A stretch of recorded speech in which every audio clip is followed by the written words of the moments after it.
তারপর মসজিদের মধ্যে যে ওযুখানা যদি না থাকে আপনি ব্যবস্থা করে গেলেন, মাইকের ব্যবস্থা করে গেলেন, মসজিদ বানানোর জন্য আপনি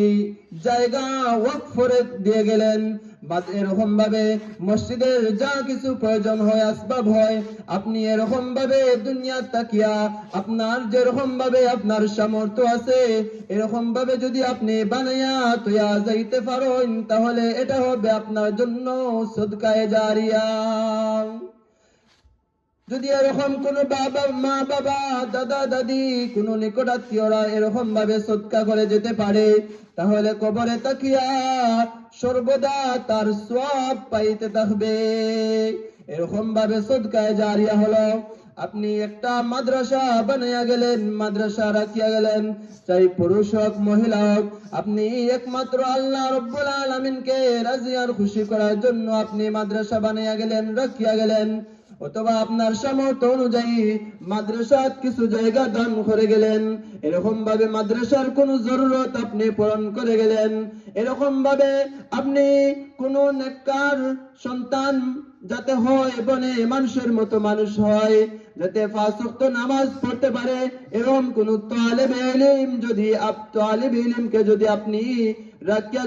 যাইতে পারেন, যে তালেবে ইলম শিক্ষা হাসিল করবে, ইলম হাসিল করবে, এই ইলম হাসিল করতে গিয়ে তার যা কিছু জরুরত হয়, প্রয়োজন হয়, আপনি তার জন্য কিছু সম্পদ দান করে দিলেন, যেই সম্পদ দিয়ে সে তার লেখাপড়ার জিন্দগিটা সাজাইতে পারে, লেখাপড়া করতে যা কিছু কিতাবাদি প্রয়োজন হয়, টাকা পয়সার প্রয়োজন হয়, এগুলা যদি ম্যানেজ করতে পারে, এরকম যদি আপনি সম্পদ দান করে যাইতে পারেন, সদকা করে যাইতে পারেন, তাহলে এই সম্পদ, এই সদকা, এগুলা আপনার কিয়ামতের দিন কাজে লাগবে। আপনার কবরে তাকিয়া এই সওয়াব আপনি পাইতে থাকবেন। এরকম ভাবে আপনি কোন গরিব অসহায়কে যদি আপনি সদকা করে যাইতে পারেন, যেই সদকার উসিলায় যেই সদকাটা প্রবাহমান থাকবে, জারি থাকবে, স্থায়ীভাবে কোন সম্পদ রাখিয়া গেলেন, কোন সদকা করে গেলেন একমাত্র আল্লাহ রাব্বুল আলামিনকে রাজি আর খুশি করার জন্য, তাহলে নবী আলাইহিস সালাতু ওয়াস সালাম বলেন,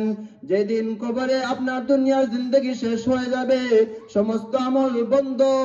থাকার পরেও আপনার এই সদকাটা প্রবাহমান থাকবে।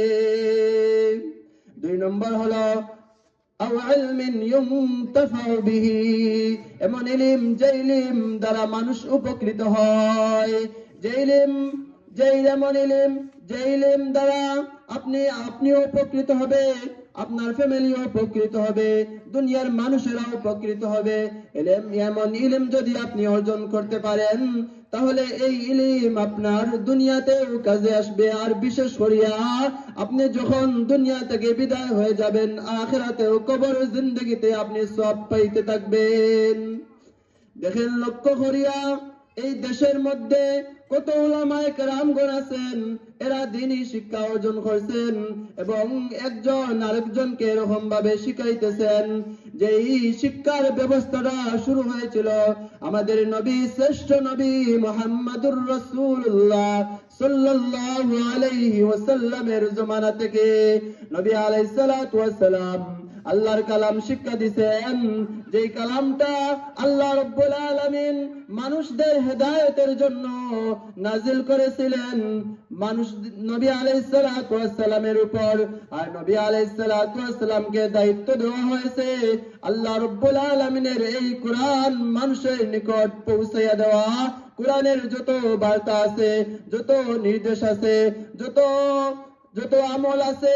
এগুলা মানুষের নিকট পৌঁছাইয়া দেওয়ার দায়িত্ব ছিল নবী আলাইহিস সালাতু ওয়াস সালামের উপর। আল্লাহ রাব্বুল আলামিন বলেন, ওয়া ইউআল্লিমুহুমুল কিতাবা ওয়াল হিকমা, নবী আলাইহিস সালাতু